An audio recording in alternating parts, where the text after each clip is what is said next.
When he was going to run for the Senate already, I was more for the mas dilawan ako eh. Was in EDSA. So he called me back and says, ikaw, ang hirap mong kausapin. Ikaw, sabi niya, akala mo, alam mo ba, sabi niya, ako yung yayo mo. Ganun eh. He hid me behind the curtains in, I think it was in Camp Aguinaldo, where he was the chief of staff, ano. Sabi niya, Yes. ang yabang mo, sabi niya, pinampanga kita nung baby ka, sabi niya gano'n sa akin. Which is true. And I went back to my mother. My mother says that whenever she gave me to FVR as a boy at 8, because there's an 8-year gap between him and me,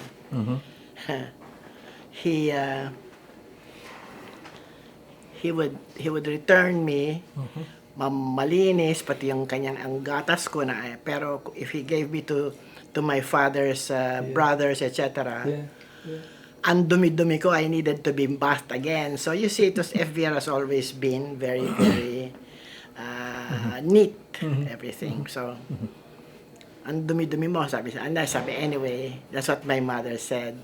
And so my heart fell for him. So when he ran for the Senate, for president already, although I was involved in politics on the grassroots level, Yes. but not on the top. Yes.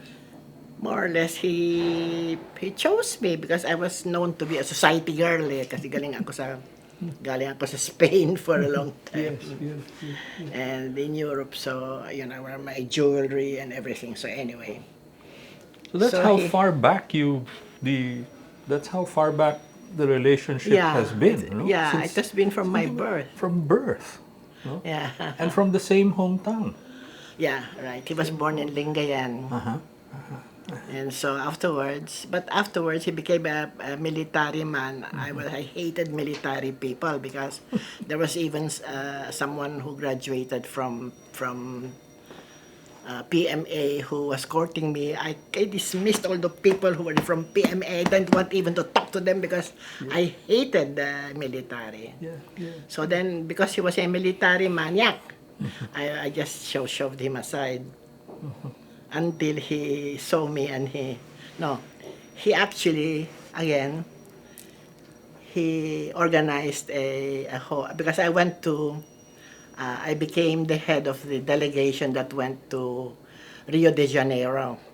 Yes. With Rojas, with Ting Rojas and Johnny Calao, and we were talking about in Rio de Janeiro, that is the Sustainable Development Agenda, which is actually at that time very, very new, United Nations. So he took note of that.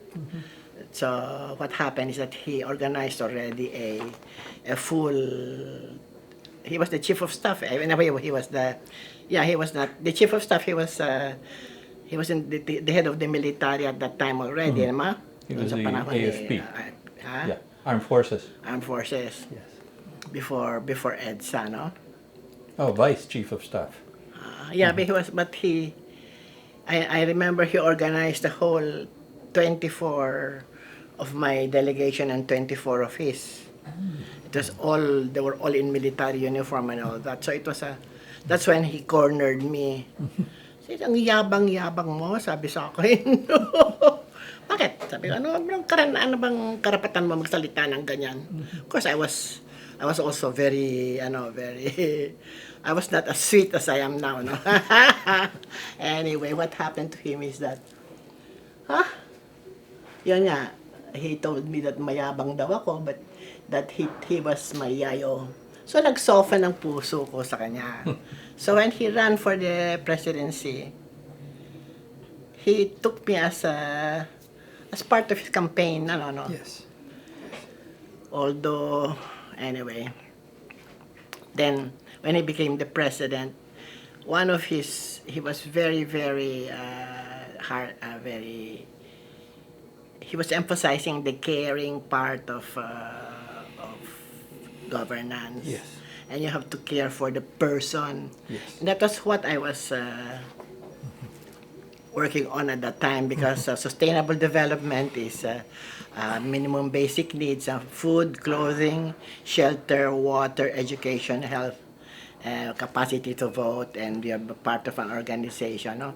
Right. So this is all the 10 minimum basic. There were 10 minimum basic needs that needed to be attended to, and it had to be attended to persons, not to groups of persons, but to persons themselves. Right. And that they have to, and he believed in the capacity of the Filipino to be part of a group, because he knows that the Filipino is very family oriented. Ano? So he said, come, I want you to help me. What? Sabi ko, we will call it a social reform agenda. Sabi ko, what? Yeah. Then he told me that it was something to do with to empower each and every Filipino. So food, clothing, shelter, water, education, health, and then a capacity to vote, and then yes, income, and then there are 3 others. Anyway, there were 10 MBNs, and so I said, wow. And those MBNs are what we worked on in the agenda of the NGOs that went to Rio de Janeiro. And at that time, Rio de Janeiro was wow, what a, it's really the environment na, no? So when now I look at what happens in the environment, it's because talaga, it's because we don't attend to it, because we just take it for granted, and now it's so polluted. My voice is even cracking because of the pollution in the city, so I have to go to Tagaytay, things like that. So anyway, it's a personal cause. So I found that he was the most, not only the diligent one, but he knew exactly what to ask me whenever we had these conferences. He would call me, and then he made me a member of the board of the Ramos Peace and Development Foundation. Yes. So, when he asked you to lead the social reform agenda, that was just right after the election, right? Diba? Well, of course, again, he did not make me lead only, but since I was already a leader, he gave me the instruction to ask other people to lead who are in their own expertise. Like for example, Ting Rojas is very in the policy making of the environmental agenda, and so was Juni Calo when he was alive. No, ganun lang, mga ganun, and it was more towards itong mga subject na ngayon ng pinag-uusapan ng mga environmentalists, no? What the pollution, and then electricity, and then the water, and then what. Ewan, kasi ang dami-dami na yan. So, anyway, that's what happened to him and me. So now I'm still a member of the board of the RPDEF. Yes, you are. And I was asking to be relieved of the position because I had a heart attack last year. I'm sorry. No, I had now I have a pacemaker. So, what the problem is that I'm not too. My memory has slackened already. That's the problem. So not only that, all my documents had been lost in Ondoy. Oh wow. It's terrible, no? I wanted to write my autobiography. But anyway, all my documents in Ondoy had so I had to sell my house because my house was encountered my present state, which is more spiritual dimension. No? So now I moved into Alexandra. I've been there for already a year. Okay. So I sold my house in New Manila, and that's it. But when May asked me to come, my goodness, I looked around and I could not find any of my documents in. Wala na talaga. Kasi I lost them because I put them in a basement. All right. And it moved. Ganon. Yeah. Well, was it difficult to sell that vision to the local stakeholders? Right. Because the local people have their own experience, so they come from there. So, well, actually, what happened is that I had to devote a lot of my time in training the people who would organize the people down there according to what they want. Because it's important that it's a democratic process, right? Right. So what they want. So as long as it is a livelihood program, let's say, so they were Okay. into cooperatives. Yes. So then we had to have the people in the Cooperatives Development Authority give a training to our people in the social reform agenda, what was the objective of the cooperatives law, and they developed it towards going down to the grassroots, and there they were made to no, they were led, they were instructed, or they were led. They were not even given they were given an option. Yes. And actually it was because, but the option is always in a form of a grid, horizontal and vertical. Yes. So you have to put this in a grid like this. So, or the objectives are on the top level, and then here, the horizontal is how the timelines, Yes. so that they intersect. Yes. So therefore, the timelines and the duty lines or the objective lines are intersect, and so that's why it's very, very important to have that grid framework. Yes. From the grid framework, the people come and say, ay, kailangan natin ito. Yes. Then what are our resources around? Mga kababaihan especially. So the women, I concentrated on the women because I found out that the women were more into suckling their babies, but they were the ones who were holding actually the will of the families in the Philippines. No? So I went into Philippine culture, Yes. in fact. So, oh my goodness, this anti-poverty is not just anti-poverty, it is really cultural, it is really ano bang Pinoy talaga, kung ano bang thinking. Yes. And so I found out also that because we are all island-based, iba-ibang thinking din yan eh. Yes. Ang Pangasinan is different from the Ilocano, is different from the Cebuano, etc. Iba-iba rin ang thinking yan eh.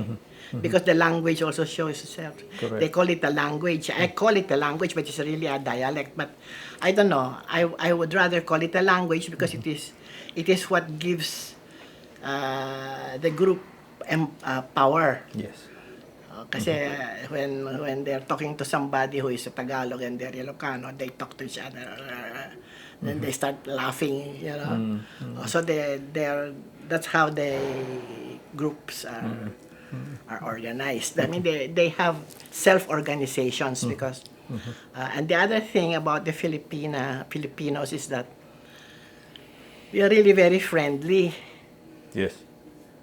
And we are really, when we love our families, and then we're friends, when we are friends for life. So that's why I think he's also really like that. Did FVR verbalize to you the importance of the Social social reform. reform agenda and the fight against poverty? Well, I think what happened there is that it's not that the whole concept of social reform did not come from him. All right. He was also gathering, and he was listening also to me. All right.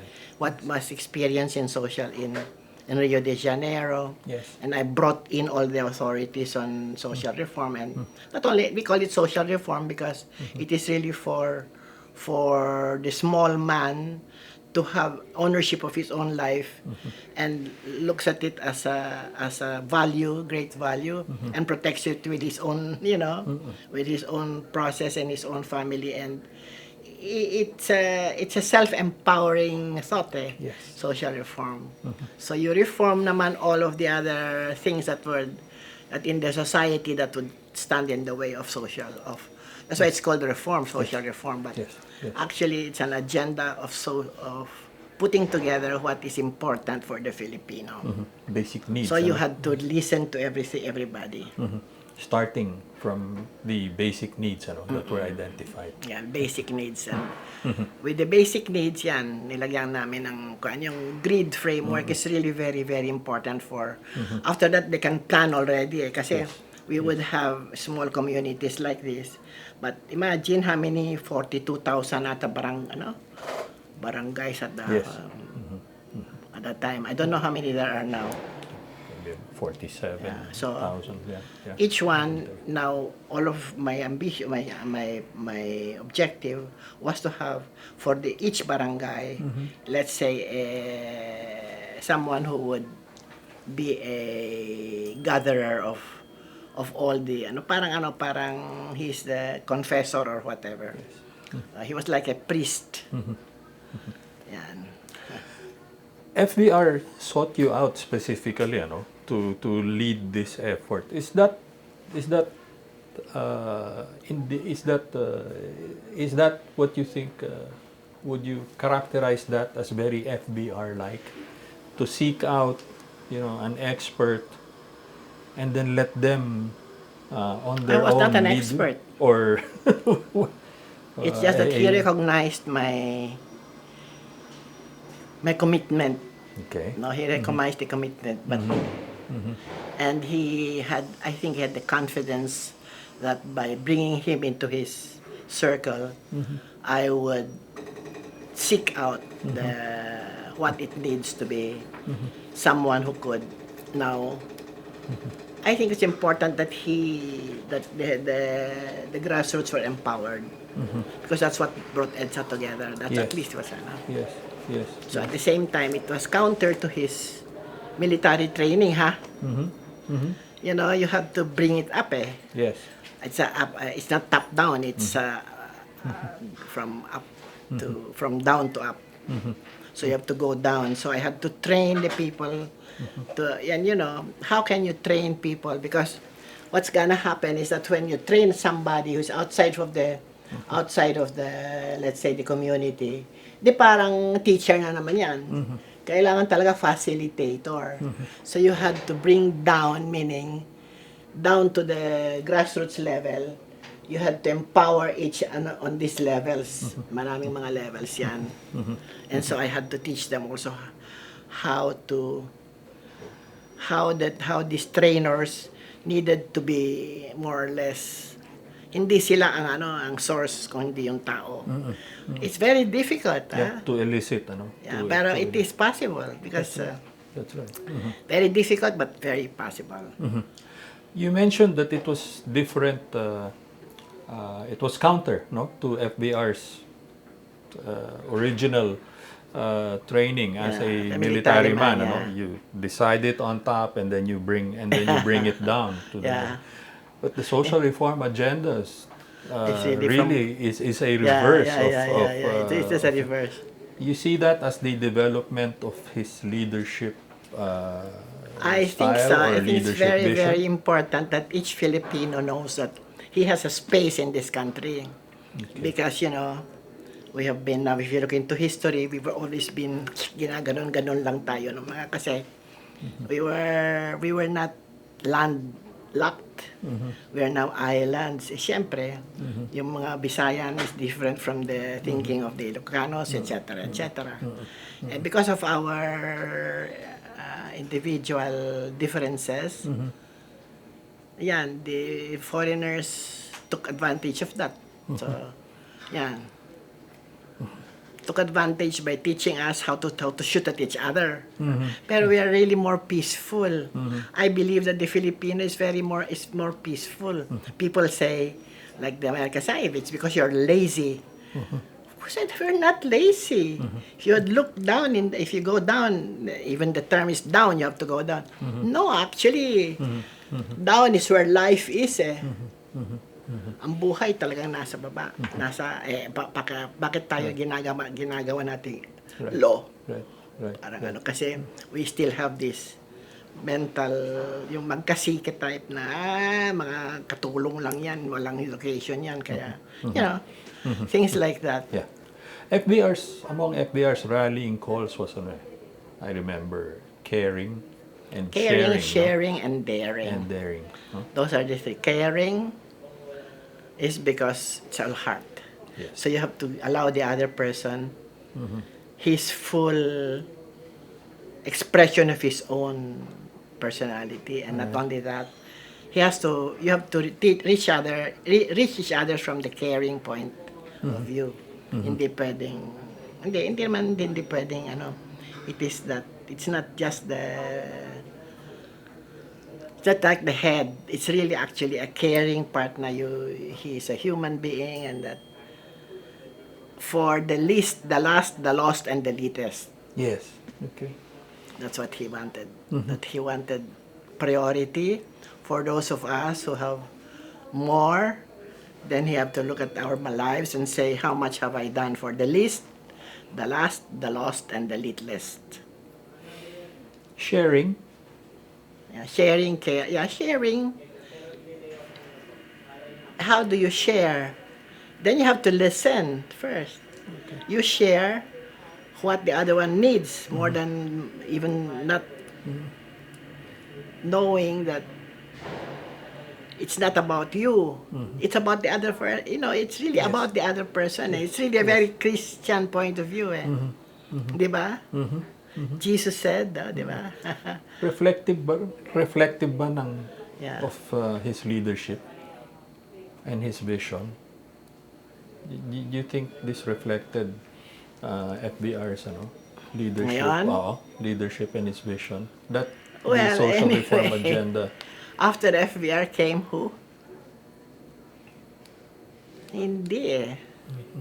It's actually si FVR lang talagang merong puso na nakikita mong. But the thing is, there's another dimension about leadership eh. It's what people think that he is rather than what he really is. Yeah. Okay. And not only that, he's a military man. Ay, nako, they're afraid of him because military man, bukutan ka ng ulo. Ganon. So, it is really what people think of the leader is also as important as what the leader is. So, the leader also, you must learn how to listen. So, kaya nga sinasabi niya, you use your ears, You close your mouth, use your ears.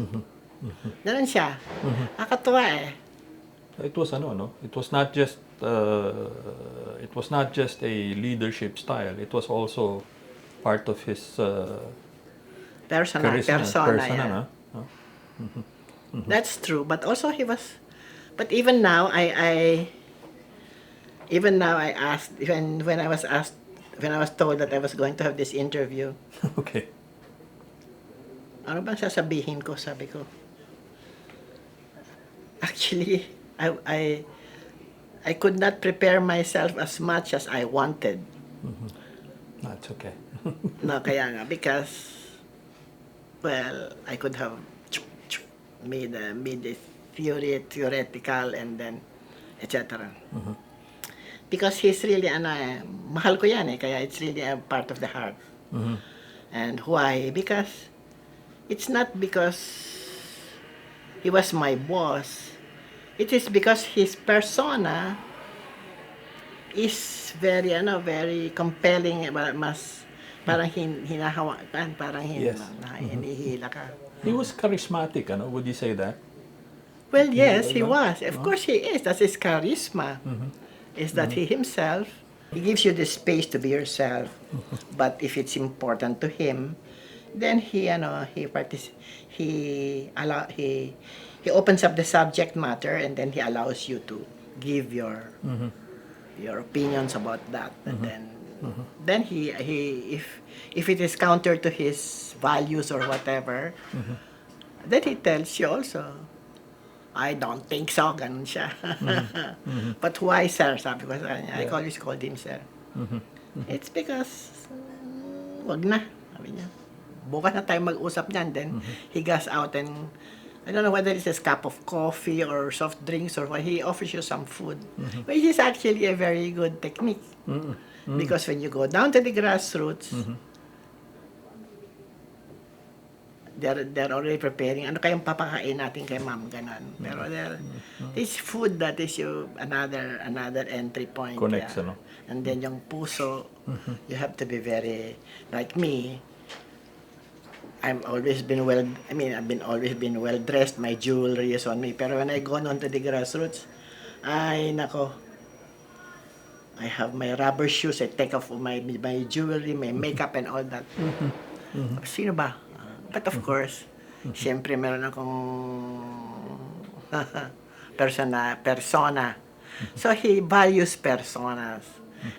I cannot, for me, he's my, not the ideal, but I try to follow him and to follow his example, more or less. FVR also throughout his term, was very particular about bringing in, and he would term these sectors as marginalized sectors, bringing them from out of the margins and back Yes, to the exactly. national, Because to the we formed the mainstream, no? National Anti-Poverty Commission, no? Yeah. And we were the ones who were working on it kasi, the Congress did not even recognize it as a problem. All right. All right. So both of us were really working on it. Kaya nga I really had to, well, I think that was also very good that I was born in a political family. My father was a good politician. He was a servant leader, etc. And that I was educated abroad and this and that. So more or less, it was my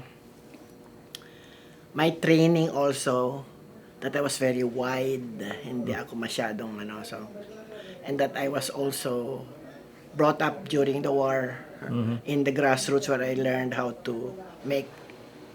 I didn't have any shoes on. Oh. So anyway,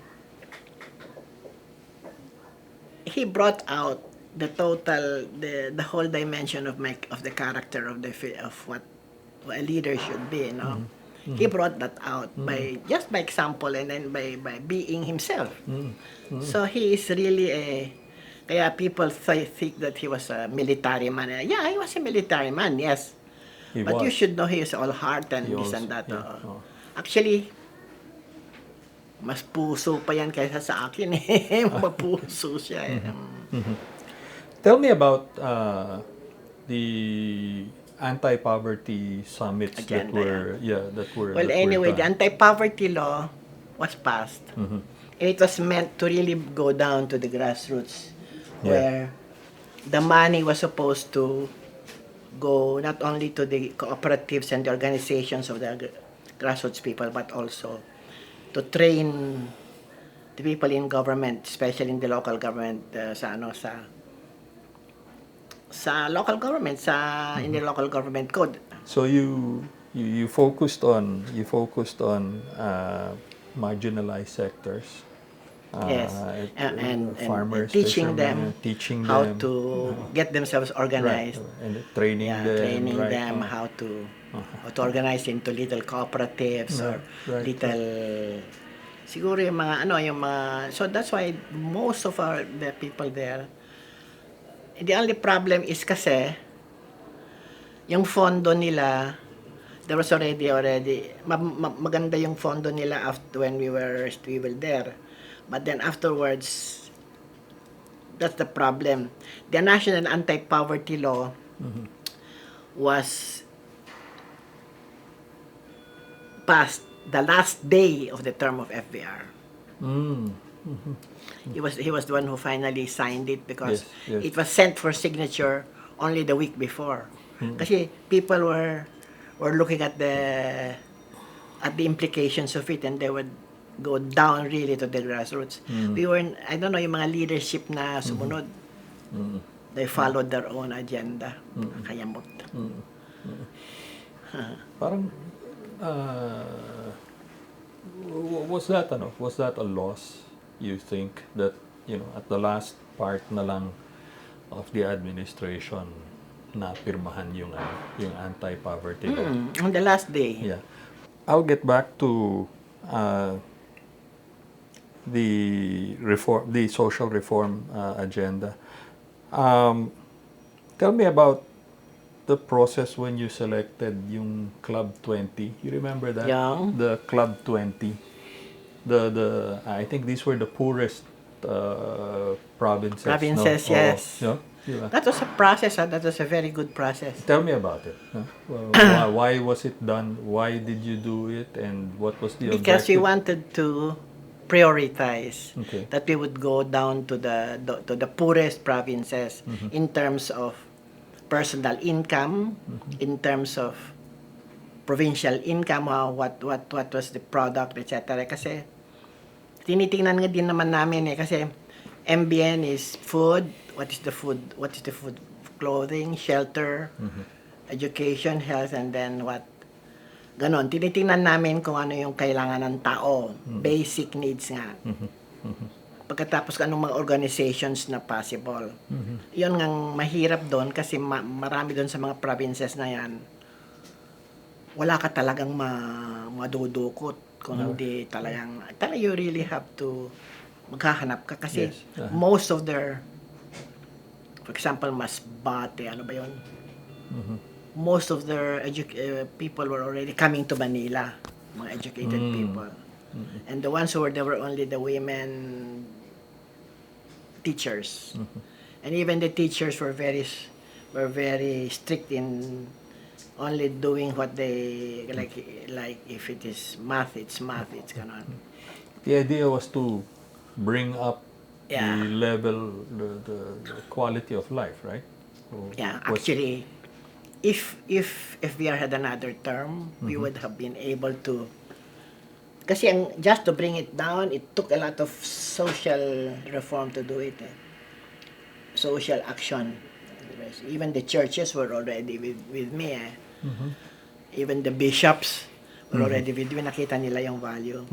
And even yung mga social action, pumapasok na ako doon So therefore, if we had more time sana, then we would have been able to forge talagang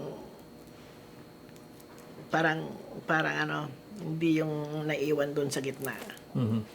Parang yan ang aking regret. Oh, okay. But 6 years is a bit too much, too little time for a social reform agenda to be fully implemented down to the poorest level. Kasi sa poorest level, the ones, yung bang pangalan nito, isang kahig, isang tuka. Yeah. Yung Subsistence. subsistence. Oo. Yeah. Oo. Yeah, we called that we called it another term before, pero I forgot already what it was. So that was I got the same I got the same impression from another cabinet secretary actually Nah. that he may have had less time than what he would really have needed, no? 6 years lang. Was that something you would have wanted to have? Yeah, if we had bit more another time. term of FVR, we would have finished that. Because the people were really, at the end nung the election was over already, yung regret nila na tinatanong ko sa kanya, sabi niya, masyadong mapasyensya ka, Mariette, sabi niya. Okay. Pasyensya daw ako. Di naman. Because when you go down to the grassroots, you sit down and say, kumustang buhay? Ilan ang anak ninyo? Saan ang asawa ninyo? Tapos makikita mo, nagpapasuso. Ilang taon na yan? Things like that. You have to start from family. Then you get their hearts and then, ba't kayo narito? Sabi sa akin. Kasi, hindi ba? So first, of course, I go to a place, not on a one-on-one basis. We have already the basic, let's say 20 people or 20 women or whatever. If it's a woman's project, then it's 20 women. If it's a farmer's project, then it's 20 farmers. Ganon. So we start first with anong kwentong buhay nila. Yeah. And then bahala na yung facilitator. Ilagay na niya sa grid framework. Ganitong gagawin natin. Nag-uumpisa kayo dito, tapos ganito. So things like that. But in order, you have to train even the very facilitators themselves. Yeah. What would you remember most of, given given your stewardship of the social reform program and the anti-poverty alleviation programs during FVR's Dalawa, term, yeah. what would you remember most of FVR's effort there? FVR. Mm-hmm. Well, he would listen to us. Okay. So what I say, because we always had the social reform council, and he would be he would always be the one who was the president, no? And I would do the reporting to him, you know. And yan. And so we would have the first times that we had were presentations. He was always, alam mo naman si FVR, kahit na gumagawa na ganun, nakikinig siya eh. He's the one kind of personality I know that you can do three things at the same time eh. Okay. So, teka, hindi ko naintindihan yon, sabi niya, pero he was signing a lot of documents already. So we had to be very, very careful about what we're saying because he has good memory also. Tapos, hindi pa sabi mo ng ganito? Sabi pa sa akin. And he would remember even the people who were around him. He had a good memory eh. Tsaka he had I don't know. It's not a genius kasi a genius is mental eh. Pero he had a heart for people and how to gather them together into his own groups, and then he would all empower them. Okay. So anyway, he was very empowering. He was very assuring, and he was very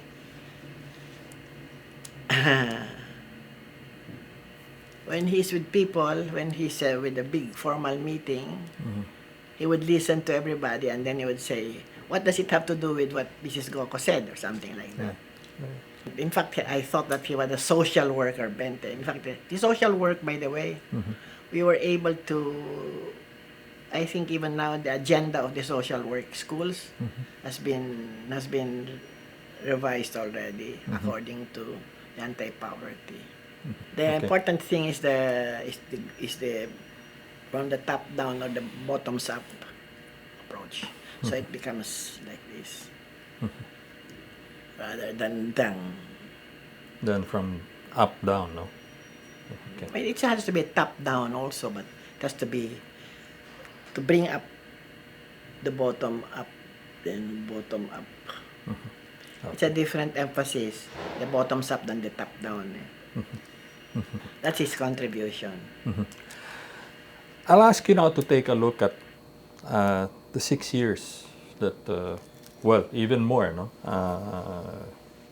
You've known FVR much longer than many than many people. What do you think would be his best legacy? Looking back. His system of governance was really very participatory for all. Okay. He would listen to all of his cabinet members. Okay. And then, yun na nga, then he would say, what is relevant to this? Yung health, ganon, to education, and women, ganon. So everybody was having an education in him. So he was more a facilitator and not a facilitator, an auditor. He would audit also, because that means, are you following his own heart, which is actually, he wants to have that Filipino people have a mind of their own, and for them to value their own importance. Yan na importante sa kanya.